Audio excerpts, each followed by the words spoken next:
noches a todos, son las 7 de la noche del 27 de febrero de 1936. El día de hoy falleció un importante fisiólogo y psicólogo ruso, Iván Petrovich Pavlov, con tan solo 86 años.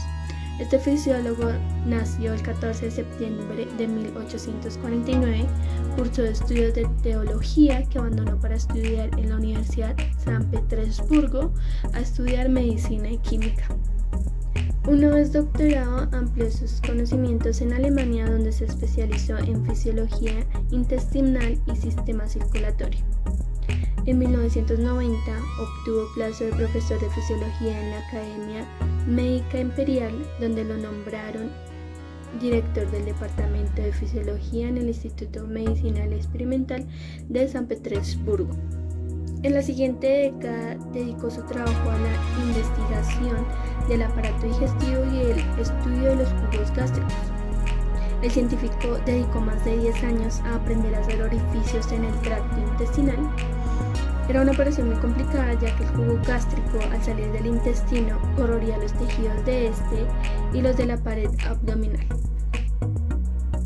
Ya para terminar, quiero decirles que Pavlov es conocido sobre todo por formular la ley del reflejo condicional, que por error en la traducción de su obra al inglés fue llamada reflejo condicionado, la cual se desarrolló desde 1901 con su asistente Iván Filipovich.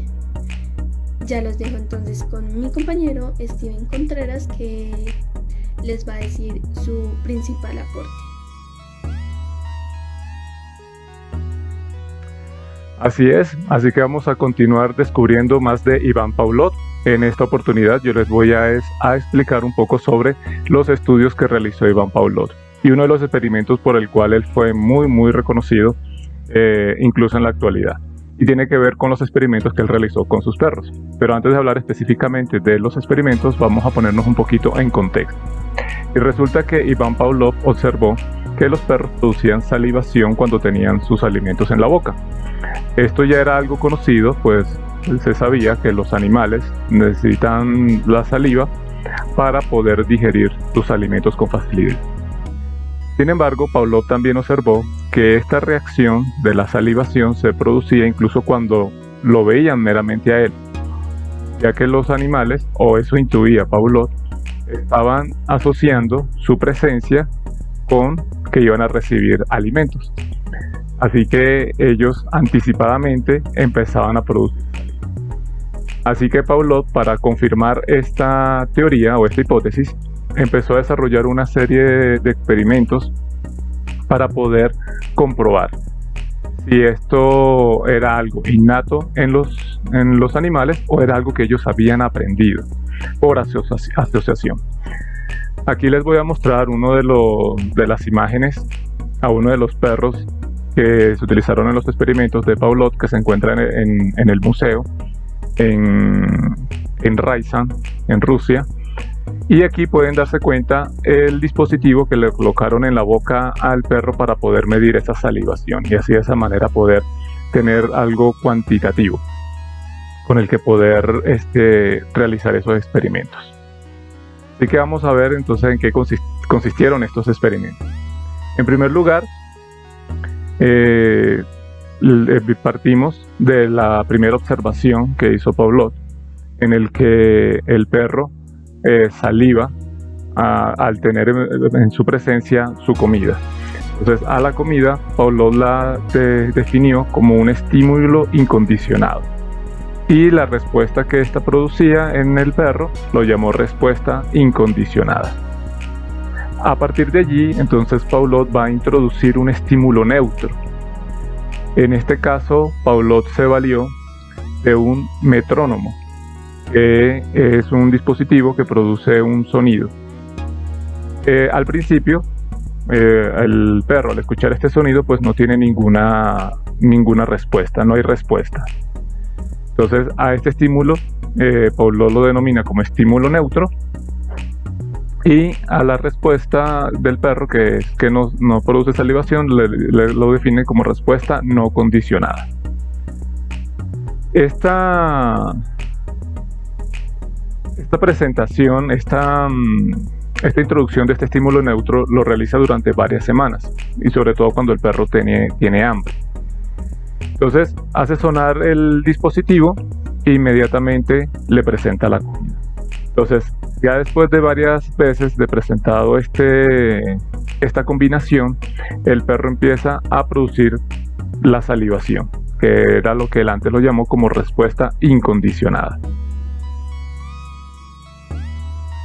Y después ya al final de su experimento, o del periodo que duraba el experimento, entonces se empieza a medir o se empieza a notar que el perro genera la salivación al escuchar el sonido. Entonces este estímulo pasó de ser un estímulo neutral a un estímulo condicionado y que empezó a producir una respuesta condicionada en el animal.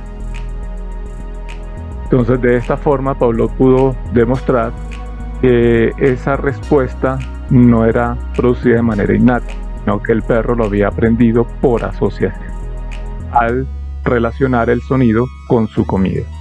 Entonces a partir de aquí estos experimentos de Pavlov fueron la base para lo que conocemos como el conductismo clásico.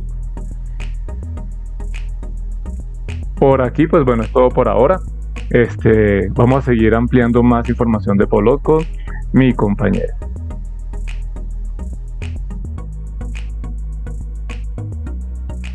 Gracias. Y en la misión de hoy les voy a contar uno de los grandes aportes que realizó Pavlov a la educación.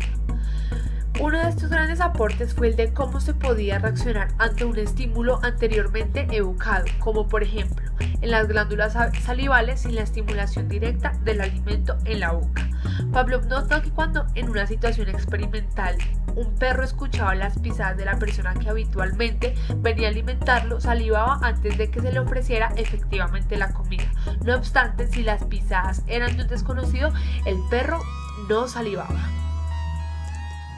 De tal manera, del condicionamiento clásico de Pavlov en el campo educativo explica cómo los estímulos simultáneos llegan a evocar respuestas semejantes, aunque tal respuesta fuera evocada en principio solo por uno de ellos, generando gran ventaja en el campo educativo. Es decir, que si en algún momento a un individuo se le puede llegar a presentar una situación en que el estímulo haya sido establecido con anterioridad, su reacción es el buscar solución debido a que su respuesta ha sido generada independientemente del estímulo señalado.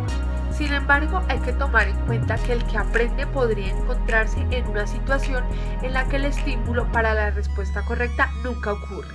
Por lo tanto, el aprendiz no responde, es decir, independientemente que a un alumno se le haya establecido la forma correcta para desenvolverse en un salón de clase ante nuevos compañeros.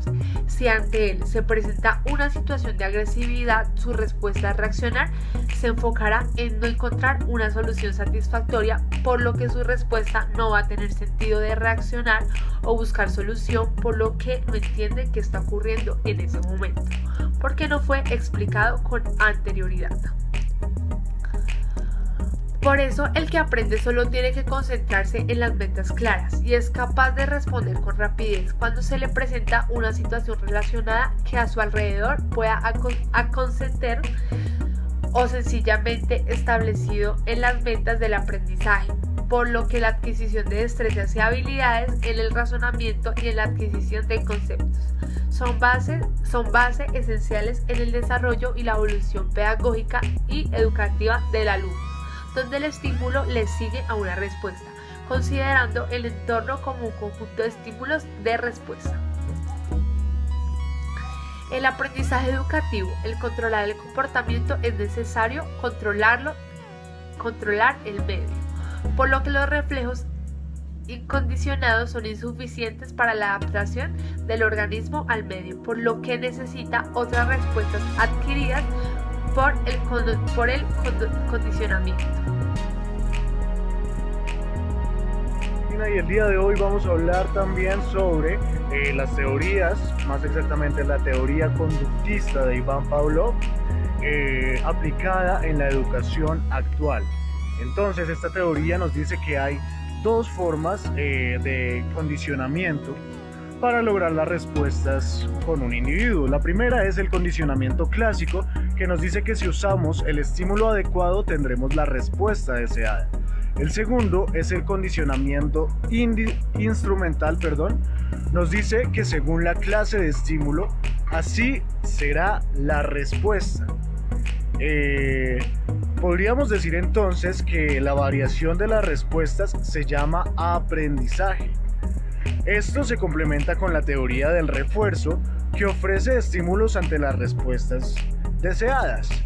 En el caso de los estudiantes, por ejemplo, las notas. Según esta teoría, podríamos inferir entonces que en el día de hoy seguimos utilizando esta teoría de Pavlov. ¿Por qué? Porque los estudiantes siguen condicionados a una nota. El conductismo es condicionar al alumno y hacer que suprima sus conductas no deseadas. Por lo tanto, el conductismo, en conclusión, podríamos decir que sí lo utilizamos hoy en día, no lo utilizamos de la forma correcta, porque podemos observar que los estudiantes a los que se le aplica el conductismo únicamente desarrollan en el estudio la memoria, solo agudizan su memoria. También se puede evidenciar que el estudiante no se esfuerza más allá de por obtener una buena nota.